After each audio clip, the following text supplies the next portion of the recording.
Welcome back, everybody. Not to the table this time. You can see it's behind me, but Jeremy and I are here recording our sort of also-rans, our almost made it's, our sort of honorable mentions, if you will, for our top 10s, and maybe some blind spots too, because I know I had some games that I was like, oh, I heard so many great things about it, but I never got it to the table.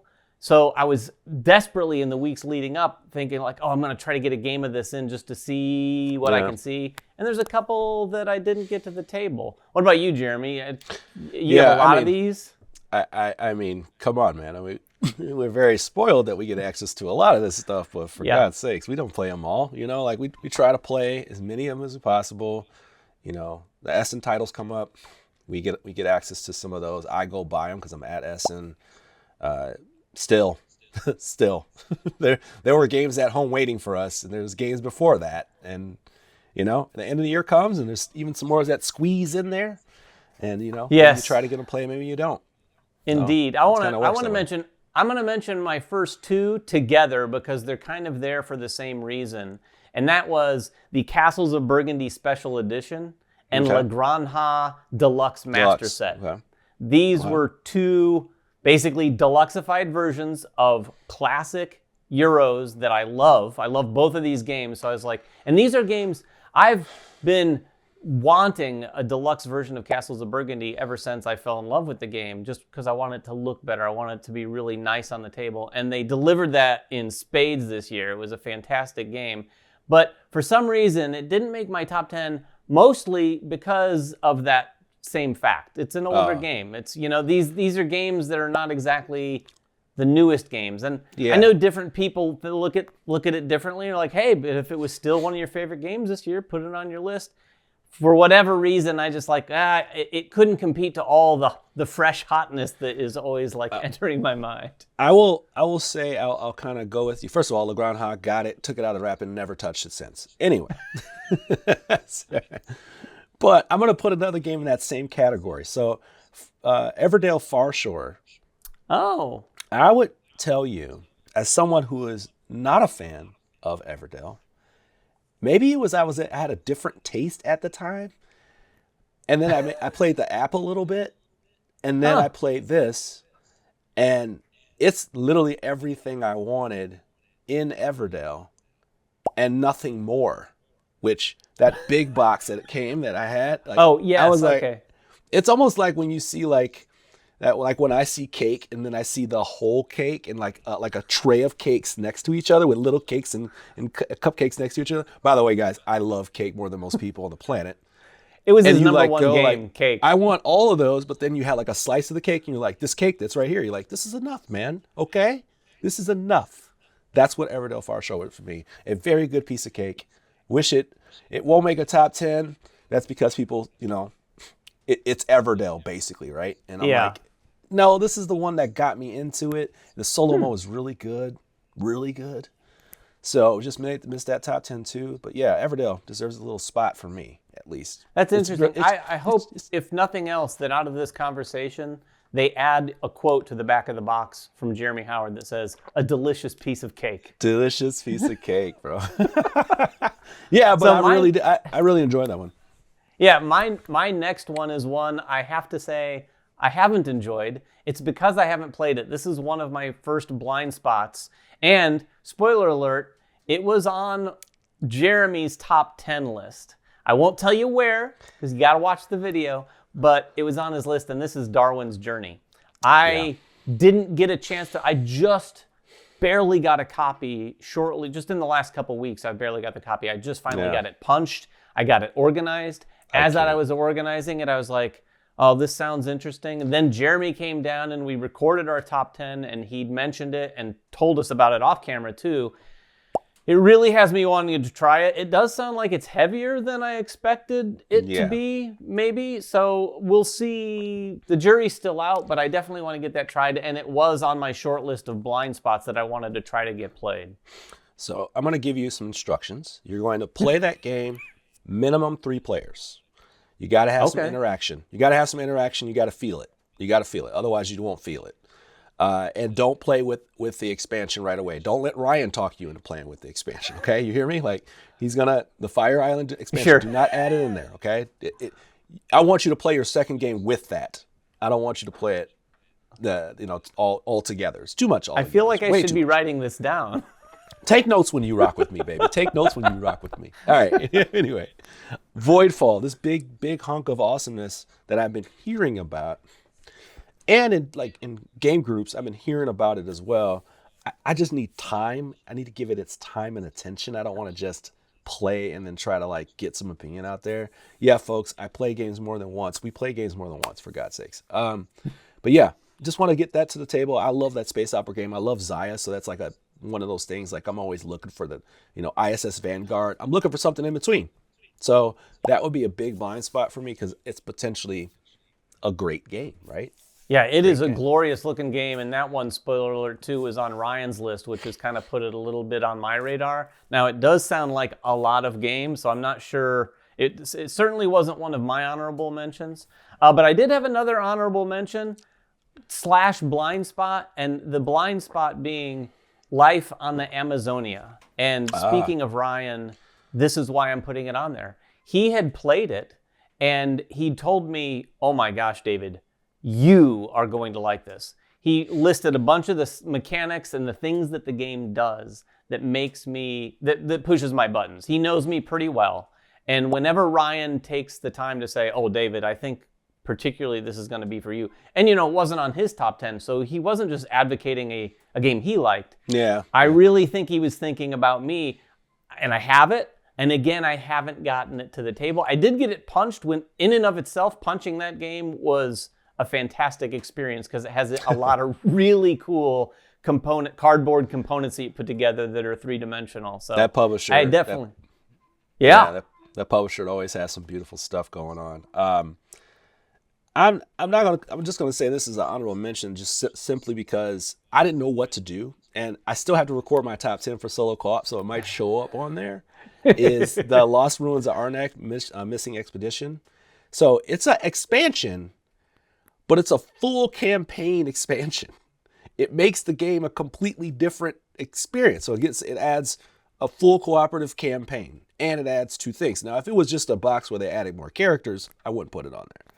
But this one adds an entirely new, full way to experience the game, branching paths, all kinds of stuff. It's got a little story in it. But I always, when we do top 10s, I always want to find a game that moves me.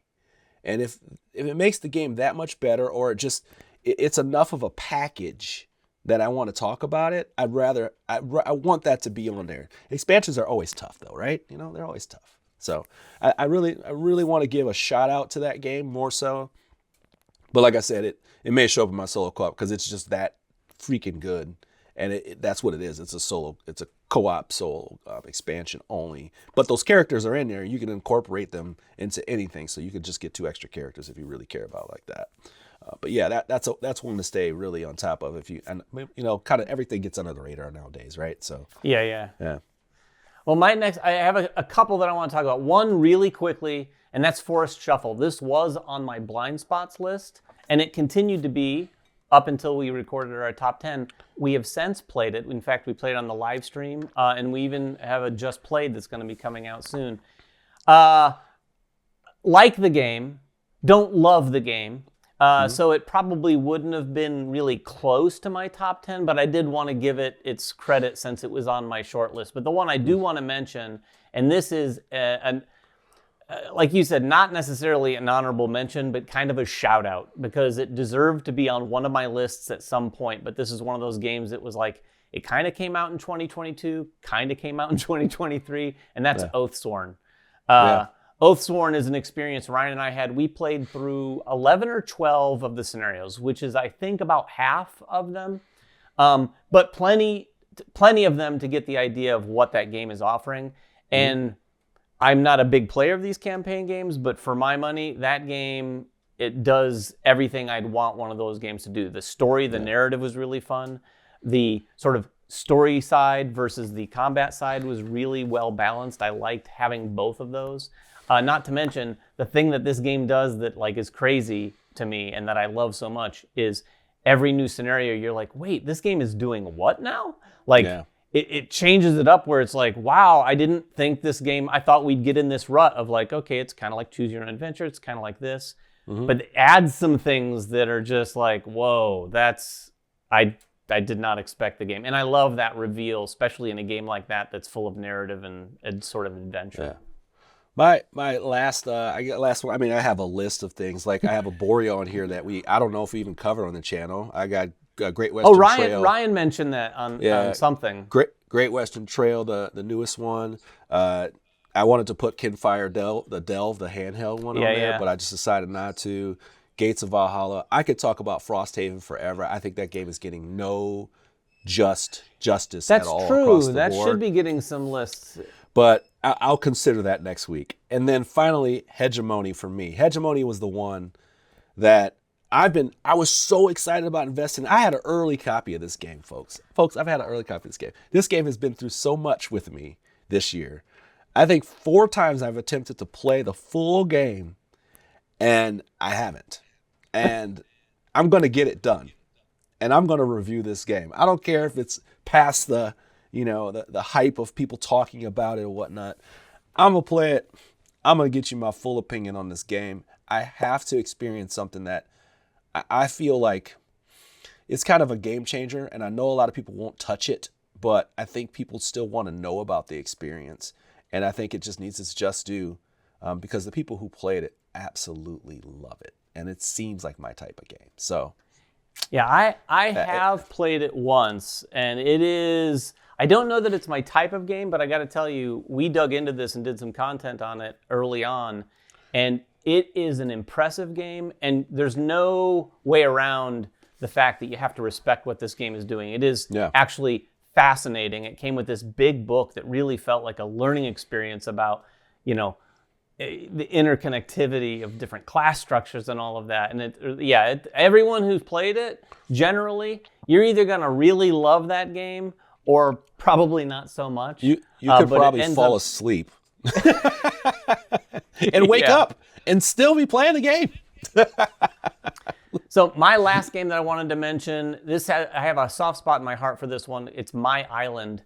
Alicia and I had played My City, and My City was very high on my top 10 list the year it came out. I expected My Island to be the same this year. Now, when I say I never got around to playing it, we never got around to playing all the way through it. We played like the first 3, scenarios or chapters, as they might call. But, that's like maybe 1/6 of the game, 1/8 of the game. And I want to get into more of it. The reason I left it off is A, because I didn't play a lot of it. B, it is, from what I've heard, it's like another My City. It does some things that are different. So I definitely want to get that played. But yeah, that My City was one of those kind of honorable mentions, kind of blind spots, both of them, that I really regret not having gotten played and potentially added to my list. But man, it was a tough year this year. It was a tough year. I mean, I'm doing recording for the solo co-op stuff, and I don't know what, I don't even know what to do. I came up with a theme for this, and it's still not enough. I have too many titles within that theme. So knowing you're gonna slip in some non-co-op solo games on your list. I'm gonna slip in as much as I can, brother. I feel like Apiary is somehow gonna find its way onto your list. In Apiary, you are flying through space. Oh, that's funny. Anyway, everyone, that was our honorable mentions, our blind spots from our top 10 list. We wanted to share these. If you haven't seen Ryan and Emily's video, they did a similar thing where they talked about some of their also-rans. And finally, I want to thank everyone who's watched us this year, this month. This is likely going to be our last video that you'll see in 2023. We've got some big plans for 2024. We just crossed a milestone that we're all really excited about here for the channel. So stay tuned. We're going to have some stuff hitting the ground running in the first week of 2024 and beyond. But we just wanted to say thank you for tuning in to MVM all of this year and forever and always. And until next time, make sure everyone has fun at the table, and we'll see you then.